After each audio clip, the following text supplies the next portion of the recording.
شیطان کا وسوسہ، پتہ نہیں قبول ہوگی یا نہیں، اتنی دعا تو مانگ چکا ہوں، ابھی تک تو کوئی نتیجہ سامنے نہیں آیا، اور مانگنے کا کیا فائدہ ہوگا؟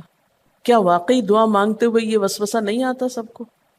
یا یہ مایوسی کی کیفیت نہیں آتی، میری تو نہیں سنی جا سکتی، معلوم نہیں وہ کون خوش قسمت ہیں جن کی دعائیں سنی جاتی ہیں، اس لیے چلو کسی اور سے کہہ دیتے ہیں وہ میرے لیے دعا کر دے، اپنے لیے خود کیا کرنا۔ تو شیطان ہمیشہ دعا مانگنے کے عمل میں رخنا ڈالتا ہے، خلل پیدا کرتا ہے، کیونکہ دعا ایک ایسا عمل ہے جو اللہ اور بندے کے درمیان ایک محبت کا تعلق پیدا کرتا ہے، ایک اپنائیت کا تعلق پیدا کرتا ہے، ایک تقرب کا تعلق پیدا کرتا ہے۔ جب انسان اپنے رب سے مانگتا ہے تو اس کا احسان مند ہوتا ہے، اس کے قریب آ جاتا ہے، اور مانگتا انسان کس سے ہے؟ جس پر مان ہوتا ہے، جس پر یہ یقین ہوتا ہے کہ وہ دے گا، جس پر اعتماد ہوتا ہے کہ وہ میرا بہت خیر خواہ ہے، میرا بھلا کرنے والا ہے۔ انسان ہر ایک سے نہیں مانگ سکتا، ہر ایک کے سامنے اپنی ضرورت نہیں رکھ سکتا۔ تو اگر دیکھا جائے تو ایک اللہ کی ذات ایسی ہے کہ جس سے یہ ساری توقعات پوری ہو سکتی، اللہ کے سوا کوئی نہیں کہ جو انسان کے ساتھ ایسا معاملہ کر سکے۔ اس لیے تمہارا رب کہتا ہے کہ مجھ سے مانگو، اس کو پسند ہے بندوں کا مانگنا۔ اچھا، یہ جو دعا ہے اس میں صرف کسی چیز کا براہ راست نام لے کر مانگنا ہی شامل نہیں، یعنی مانگنے کے طریقوں میں صرف ایسا ہی نہیں کہ ہم کہ یا اللہ فلاں چیز مجھ کو دے دے۔ اس کے کئی انداز ہو سکتے ہیں۔ ایک تو یہی براہ راست کسی خاص چیز کا سوال کرنا، یہ بھی بہت اچھا ہے۔ بندوں سے سوال کرنا برا ہے، لیکن اللہ تعالیٰ سے سوال کرنا تو عبادت کا درجہ رکھتا ہے۔ یعنی کتنا پیار آتا ہے نا اللہ تعالیٰ پہ کہ ضرورت ہماری ہے اور ہمارے اس مانگنے کے عمل کو بھی عبادت کہہ رہا ہے، کیونکہ ایک تعلق ہے نا، وہ وقت اس کی یاد میں گزرتا ہے، اس کی طرف متوجہ ہو کر گزرتا ہے، اس لیے وہ وقت بھی عبادت بن جاتا ہے، وہ عمل بھی عبادت ہو جاتا ہے۔ تو ایک تو یہ کہ جیسے ہم سوال کرتے ہیں اللہم انی اسألک کہہ کے دعا مانگتے ہیں، یہ جتنی مسنون دعا میں آپ نے دیکھا ہوگا اسألک برابر سوال کا لفظ ہے۔ لیکن کچھ دعائیں ایسی ہوتی ہیں جس میں سوال نہیں کیا جاتا، صرف اللہ تعالیٰ کی حمد و ثنا کر دی جاتی ہے، جیسے حضرت ایوب علیہ السلام نے کہا تھا انی مسنی الضر وانت ارحم الراحمین۔ یہ بھی دعا کا ایک انداز ہے، مانگا کچھ بھی نہیں، بس اپنی تکلیف کا اظہار کر دیا اور اللہ تعالیٰ کی حمد و ثنا کر دی، مجھے تکلیف پہنچی ہے اور آپ سب سے بڑھ کے رحم فرمانے والے۔ یہ بھی نہیں کہا آپ رحم فرمائیے، کہا آپ تو سب سے بڑھ کے رحیم ہیں اور میری تکلیف آپ جانتے ہیں۔ یہ بھی ایک سٹائل ہے۔ اسی طرح کوئی ذکر کر دینا، مثلا استغفار پڑھنا۔ اب استغفار پڑھنے والے کے لیے کتنی خوشخبریاں ہیں کہ اس کا ہر مسئلہ آسان ہو سکتا ہے اس کی وجہ سے۔ خیر اس میں تو بخشش کی طلب ہوتی ہے، ایک طلب کا انداز ہے، لیکن استغفار جو ہے وہ عام دعا سے ذرا مختلف ہے۔ اسی طرح درود شریف پڑھنا، اس میں اپنے لیے تو آپ کچھ بھی نہیں مانگ رہے ہوتے، نبی صلی اللہ علیہ وسلم کے لیے مانگ رہے ہیں، لیکن وہاں کیا ہو رہا ہے کہ جب آپ ان کے لیے رحمت کی دعا مانگتے ہیں اللہ تعالیٰ آپ پہ 10 رحمتیں فرماتے ہیں۔ یہ بھی ایک مانگنے کا انداز ہے۔ اب درود شریف پڑھنا جو ہے باعث برکت بھی ہے، عبادت بھی ہے، ذکر بھی ہے، اور ایک طرح کی دعا بھی ہے۔ اسی طرح بعض اذکار کے آپ نے کتنے فائدے دیکھیں، صبح شام کی دعاؤں میں آپ دیکھیے، آپ پڑھتے ہیں بسم اللہ الذی لا یضر مع اسمہ شیء فی الارض ولا فی السماء وهو السمیع العلیم۔ یہ صرف ذکر ہے، اس میں آپ مانگ تو کچھ نہیں رہے، لیکن کتنی فضیلت ہے اس کی کہ جو شخص یہ دعا پڑھے گا اس کو کوئی چیز نقصان نہیں دے گی۔ اس میں آپ یہ نہیں کہہ رہے کہ یا اللہ میں تجھ سے سوال کرتا ہوں کہ ہر نقصان دہ چیز کو مجھ سے دور کر دے، نہیں۔ پھر اسی طرح اللہ تعالیٰ کی حمد و ثنا کے جو کلمات ہیں، مثلا لا الہ الا اللہ وحدہ لا شریک لہ لہ الملک ولہ الحمد وہو علی کل شیء قدیر۔ عرفات کی حدیث میں آتا ہے کہ آپ نے فرمایا کہ عرفات میں میری دعا اور مجھ سے پہلے انبیاء کی دعا یہ کلمہ ہے، یہ لا الہ الا اللہ۔ اب اگر دیکھا جائے تو اس میں تو کوئی دعا کی بات نہیں، یہ تو صرف اللہ کا ذکر ہے۔ تو یہ بھی مانگنے کا ایک طریقہ ہے، ہم مانگے کچھ نہیں، بس صرف ذکر کرتے رہیں اس کا بیٹھ کے۔ اسی طرح آپ دیکھتے ہیں کہ طواف کے دوران آپ کیا پڑھتے تھے، سبحان اللہ والحمد للہ ولا الہ الا اللہ واللہ اکبر۔ اب یہ دعا تو نہیں، یہ تو ذکر ہے اللہ کا۔ تو اللہ تعالیٰ کا ذکر کرنا، اس کی کتاب کی تلاوت کرنا، اس کو پڑھنا، علم حاصل کرنا، یہ ایسے اعمال ہیں کہ جن میں مشغول ہو کر انسان کے لیے کائنات کی ہر چیز دعائیں کرنے لگتی، طالب علم کے لیے بہت سی مخلوق دعائیں کرتی. آپ مشغول ہو گئے کسی اور کام میں، خدمت خلق میں یا علم حاصل کرنے میں، اور اللہ تعالیٰ کی مخلوق شروع ہو گئی آپ کے لیے دعائیں کرنا. عرش والے فرشتے آپ کے لیے دعائیں کرنے لگتے ہیں اگر آپ ایمان لا کر اچھے کام شروع کر دیں. تو اللہ سے مانگنے کے مختلف انداز ہیں، ڈائریکٹ مانگنا بھی اور مختلف عبادات کرنا بھی. اسی طرح وَاسْتَعِینُوا بِالصَّبْرِ وَالصَّلَاةِ، مدد مانگو صبر اور نماز سے.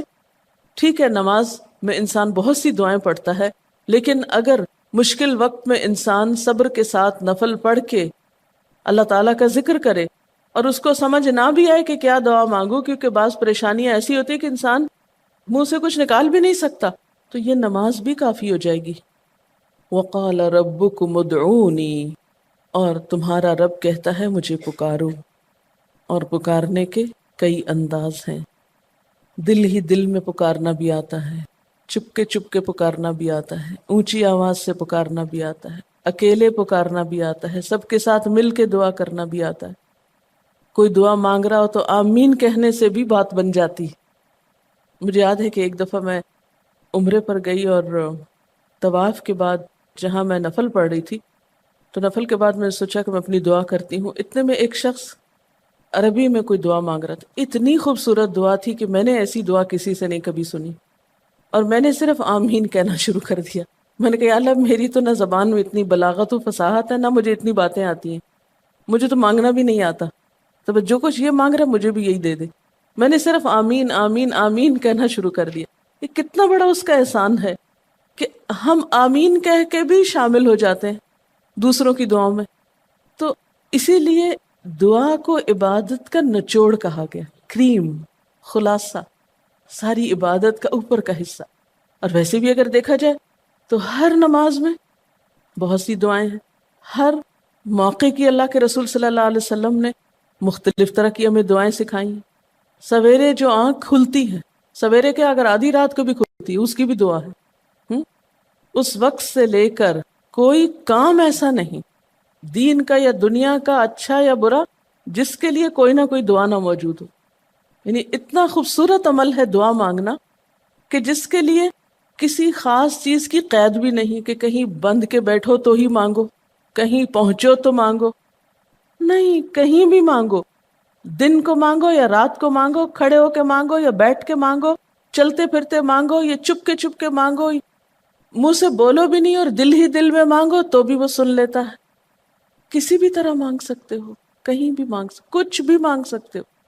اس لیے وَقَالَ رَبُّكُمُ ادْعُونِي أَسْتَجِبْ لَكُمْ، تمہارا رب کہتا ہے مجھ سے مانگو، میں تمہاری دعا قبول کروں گا. اور آپ کو پتہ ہے کہ ربکم یہ صرف مسلمانوں کا رب نہیں، رب تو ساری مخلوق کا ہے. کافر کا رب بھی وہی ہے، خواہ وہ مانے یا نہ مانے. اس لیے قبولیت دعا کے لیے مسلمان ہونا بھی شرط نہیں. اگر کوئی کافر بھی اللہ کو پکارتا ہے، اپنے رب کو پکارتا ہے، تو وہ اس کی بھی سنتا ہے. اور خصوصاً اگر وہ مظلوم ہو، کسی نے اس پہ ظلم کیا ہو، تو وہ فریاد فوراً اوپر پہنچتی ہے، خواہ وہ مسلمان نہ بھی ہو. اس لیے یہ جو دعائیں ہیں یہ آپ سب کو بتا سکتے ہیں، مسلم نان مسلم سب کو سکھا سکتے ہیں، تاکہ وہ اپنے رب کو پکارے اور رب ان کو ہدایت دے.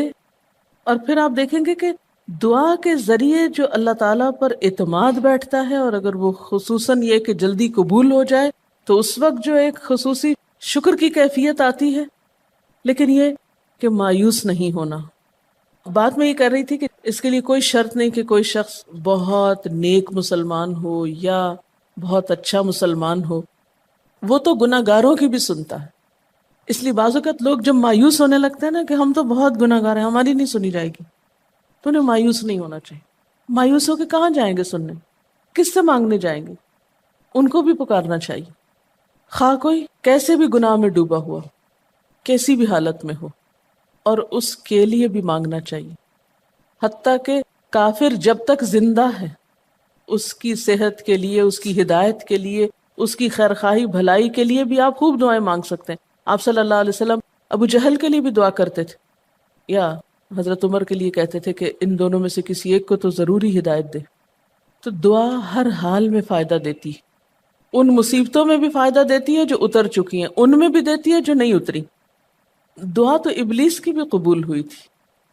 اس نے قیامت تک زندگی کی دعا مانگی تھی، اس کی بھی قبول کر لی گئی.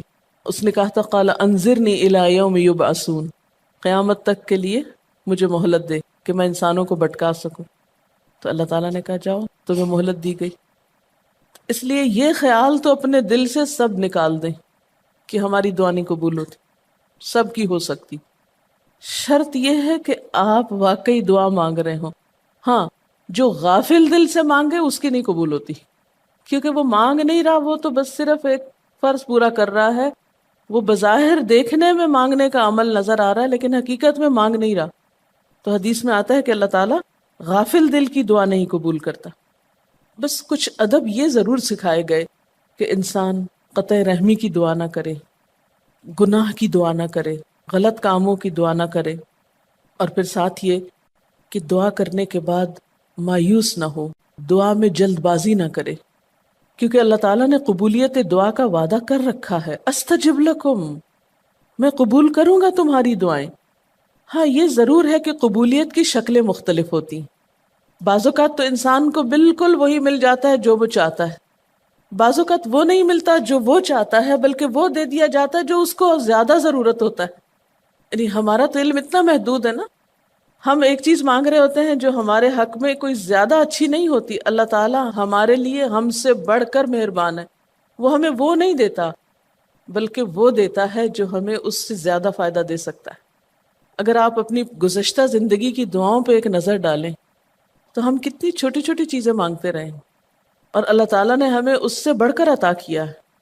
ہم سب کو جو اللہ تعالیٰ نے دین کی سمجھ دی یا دین کو سیکھنے کا شوق دیا، ضروری نہیں کہ ہم سب نے یہ مانگا ہی ہو کہ اللہ تو ہمیں موقع دینا اپنے دین کو سیکھنے کے لیے، سکھانے کے لیے. لیکن یہ ضرور ہو سکتا ہے کہ ہم زندگی میں کچھ اور مانگتے رہے اور ہمیں وہ نہیں ملا، یہ نعمت مل گئی اور وہ ہمارے حق میں زیادہ بہتر ہو گئی. اور یہ ہو سکتا تھا کہ ہمیں وہ چیز مل جاتی اور آج ہم اس چھوٹی سی چیز کو لے کر اس کا شوق بھی پورا کر چکے ہوتے، اس کی ساری اٹریکشن ختم ہو چکی ہوتی. کیونکہ دنیا کی کوئی چیز ایسی نہیں جس کی اٹریکشن ختم نہ ہو جائے یا جس کی ویلیو گھٹ نہ جائے، جو پرانی نہ ہو جائے. لیکن قرآن کا علم ایک ایسا علم ہے جو ہر دم نیا لگتا ہے، ہر دم زندگی دیتا ہے، خوشی دیتا ہے، سکون دیتا ہے، ایک راحت ملتی ہے. یہ پرانا نہیں ہوتا. پھر اسی طرح یہ بھی ہوتا ہے کہ بعض اوقات انسان کی کوئی آفت ٹال دی جاتی. آپ مانگ رہے ہیں رزق، تو وہ رزق میں برکت تو نہیں ہوتی مثلاً، لیکن کوئی بیماری آپ سے ٹال دی جاتی کہ خدا نخواستہ آپ کو اگر مال مل بھی جائے اور ایسی بیماری لگ جائے کہ سارا مال اس میں ڈوب جائے تو مال بھی گیا اور تکلیف الگ. تو اللہ تعالیٰ اپنی رحمت سے آپ کو زیادہ مال تو نہیں دیتے مگر وہ بہت بڑی بلا سے محفوظ رکھتے ہیں، کسی حادثے سے بچا لیتے ہیں، کسی ایسی پریشانی سے بچا لیتے ہیں کہ جس میں آپ کا سب کچھ ہی کھپ جاتا. کیونکہ ہمارے پاس کوئی رائٹ تو نہیں ہے، ہم کو ڈیزرو تو نہیں کرتے کہ ہر وقت ہم امن و امان میں رہیں. ہمارے اپنے گناہوں کی بدولت، کئی بیرونی اسباب کی بدولت کوئی مشکل، کوئی حادثہ، کوئی مصیبت کسی بھی وقت آ سکتی جو دنیا میں مختلف لوگوں پر آتی رہتی.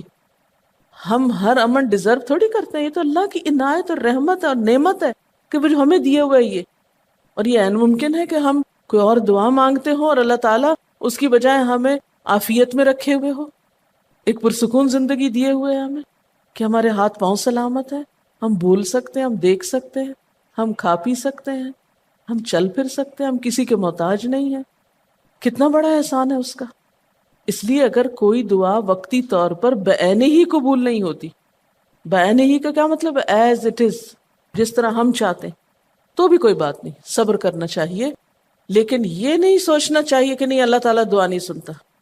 ایک اور جگہ پر بھی فرمایا وَإِذَا سَأَلَكَ عِبَادِي عَنِّي فَإِنِّي قَرِيبٌ أُجِيبُ دَعْوَةَ الدَّاعِ إِذَا دَعَانِ فَلْيَسْتَجِيبُوا لِي وَلْيُؤْمِنُوا بِي لَعَلَّهُمْ يَرْشُدُونَ.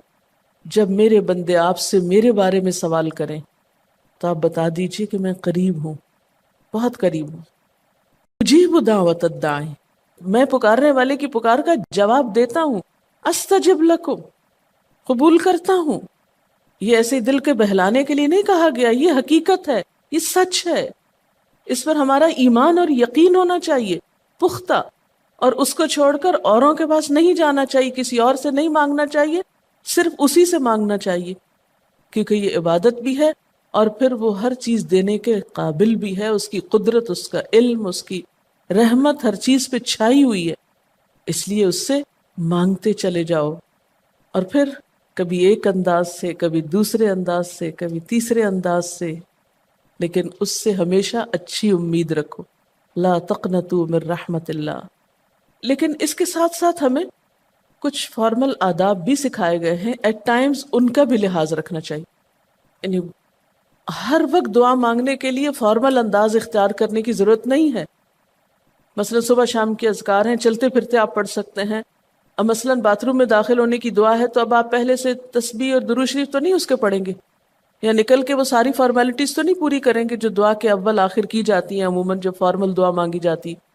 تو ایٹ ٹائمز آپ بس ڈائریکٹ دعا مانگ لیں، ایٹ ٹائمز آپ پوری فارمیلٹیز کے ساتھ مانگ لیں، اور اس میں آپ دیکھیے کہ فارمل دعا مانگنے کا طریقہ کیا ہے کہ اللہ تعالیٰ کی حمد و ثنا سے شروع کیا جائے، نبی صلی اللہ علیہ وسلم پر درود بھیجا جائے، پھر اسی طرح یہ ہے کہ دعا میں عاجزی ہونی چاہیے، مانگنے کا انداز غالب ہونا چاہیے، شعر کے انداز میں چیخ چلا کے دعا نہیں مانگنی چاہیے، یا تقریر کے انداز میں دعا نہیں مانگنی چاہیے، امید اور خوف کے درمیان اعتدال کے ساتھ، پھر اسی طرح یہ کہ دعا میں مبالغہ آرائی نہیں کرنی چاہیے، پھر اسی طرح کچھ چیزیں ایسی ہیں کہ جن کا اگر اہتمام کبھی ہو سکے، کبھی کبھار تو بہت اچھا ہے، اور خصوصی جو قبولیت کے اوقات ہیں ان کا لحاظ رکھتے ہوئے ان مواقع سے فائدہ اٹھانا چاہیے، مثلا رات کے تیسرے حصے میں یعنی سحر کے وقت، پھر اسی طرح اذان اور اقامت کے درمیان، صف میں کھڑے ہو کر، صدقہ کرنے کے بعد، کوئی بھی نیکی کا کام کرنے کے بعد، عصر کی آخری گھڑی میں، جمعے کے دن ایک خاص گھڑی میں، سجدے میں دعا، رات کو آنکھ کھل جانے پہ دعا، امر بالمعروف اور نہی عن المنکر کے بعد دعا، تلاوت قرآن کے بعد دعا، عرفہ کے دن کی دعا، رمضان کے مہینے میں خصوصاً روزہ افطار کرتے وقت دعا، پھر عادل امام کی دعا، مسافر کی دعا، بارش کے وقت کی جانے والی دعا، یہ خاص قبولیت کے اوقات اور اسباب ہیں، پھر التحیات اور درود شریف کے بعد کی جو دعا ہے جو ہم بیٹھ کے نماز کے آخر میں پڑھتے ہیں، یہ بھی صرف رب جعلنی تک ہی نہیں بلکہ اس سے زیادہ دعائیں بھی ہیں۔ پھر اسی طرح جب اللہ تعالیٰ پر بہت پیار آ رہا ہو، بہت دل اس کی طرف متوجہ ہو، کیونکہ اللہ تعالیٰ غافل دل کی دعا نہیں سنتے، تو جب دل بہت متوجہ ہو تو فوراً دعا کے بھی فائدہ اٹھا لیں۔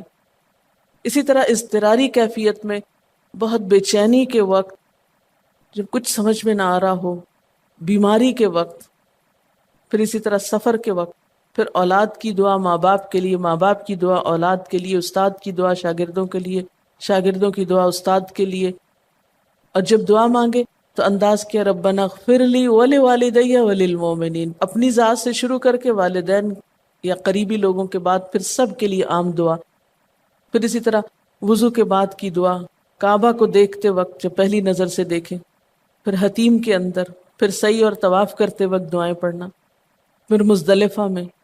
لیکن یاد رکھیے کہ ان قبولیت کے خاص مواقع اور مقامات کے علاوہ دعا تو کسی بھی وقت کی جا سکتی اور کوئی بھی گھڑی قبولیت کی گھڑی ہو سکتی، اس لیے ہمیشہ دعا مانگتے وقت یہ یقین رکھیں کہ اللہ تعالیٰ قبول کرے گا، مایوسی کے ساتھ دعا نہ ہو، کیونکہ جتنی ہماری دعا کے اندر یقین کی کیفیت ہوگی اتنا ہی انشاءاللہ قبولیت کے چانسز زیادہ ہوں گے۔ یعنی عزم کے ساتھ دعا مانگنی چاہیے، یہ نہیں کہنا چاہیے یا اللہ تو چاہے تو قبول کر، نہیں چاہتا تو نہ کر، یہ نہیں کہنا چاہیے کبھی بھی، نہیں یا اللہ تو کر سکتا ہے تو قبول فرما۔ پھر اسی طرح آپ دیکھیں کہ مظلوم کی بد دعا جو ہے وہ بہت تیزی سے قبول ہوتی، کہتے ہیں نا مظلوم کی بد دعا سے بچو کیونکہ وہ کہاں جا پہنچتی ہے، ساتویں آسمان تک۔ اور پھر آپ دیکھیے کہ نبی صلی اللہ علیہ وسلم نے فرمایا لا يرد القضاء الا الدعاء، قضاء کو کوئی چیز نہیں ٹال سکتی مگر دعا، یعنی تقدیر بھی بدل دیتی۔ آپ صلی اللہ علیہ وسلم نے فرمایا آدمی جب کبھی اللہ سے دعا مانگتا ہے اللہ تعالیٰ اسے یا تو وہی چیز دے دیتا ہے جس کی اس نے دعا کی تھی، یا اس درجے کی کوئی بلا آنے پہ اس سے روک دیتا ہے۔ آپ صلی اللہ علیہ وسلم نے فرمایا بندے کی دعا قبول کی جاتی ہے بشرطے کہ وہ کسی گناہ کی یا قطع رحمی کی دعا نہ کرے اور جلد بازی سے کام نہ لے۔ عرض کیا گیا جلد بازی کیا ہے یا رسول اللہ؟ فرمایا جلد بازی یہ ہے کہ آدمی کہے میں نے بہت دعا کی مگر میں دیکھتا ہوں کہ میری دعا قبول ہی نہیں ہوتی، اور یہ کہہ کر آدمی تھک جائے اور دعا مانگنی چھوڑ دے۔ نہیں، دعا سے کبھی نہ تھکے، اس لیے کہ اللہ کی نگاہ میں دعا سے بڑھ کر کوئی چیز باوقت نہیں۔ لیس شیء اکرم علی اللہ من الدعاء۔ اور پھر خصوصاً اللہ کا فضل مانگنا، قرآن پاک میں بھی اللہ تعالیٰ فرماتے ہیں وَاسْأَلُوا اللَّهَ مِنْ فَضْلِهِ، اللہ سے اس کے فضل کا سوال کرو۔ پھر اسی طرح عافیت کی دعا کہ اللہ تعالیٰ ہر حادثے مصیبت تکلیف پریشانی سے بچا کر رکھے، یہ دعا بھی بہت پسندیدہ ہے اللہ تعالیٰ کے نزدیک۔ آپ صلی اللہ علیہ وسلم نے فرمایا دعا ہر حال میں فائدہ دیتی ہے، ان بلاؤں کے معاملے میں جو نازل ہو چکی اور ان کے معاملے میں جو نازل نہیں ہوئی، بس اے بندگان خدا تم ضرور دعا مانگا کرو۔ اور پھر آخری بات کہ تم میں سے ہر شخص کو اپنی ہر حاجت اپنے رب سے مانگنی چاہیے، حتیٰ کہ اگر جوتی کا تسمہ بھی ٹوٹ جائے تو بھی اللہ تعالیٰ سے دعا کرے، یعنی چھوٹی چھوٹی چیزوں میں بھی جب ضرورت پیش آئے تو اللہ کی طرف رجوع کرے۔ وَقَالَ رَبُّكُمُ ادْعُونِي أَسْتَجِبْ لَكُمْ، اور تمہارا رب کہتا ہے کہ مجھے پکارو، مجھ سے مانگو، میں تمہاری دعا قبول کروں گا۔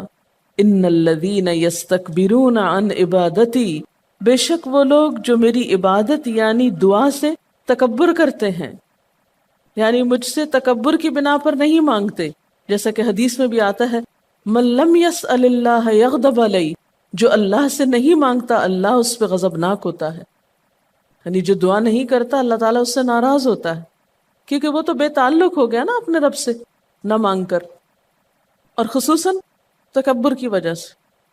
ایسے لوگوں کی جزا کیا ہے؟ سیدخلون جہنم داخرین، ان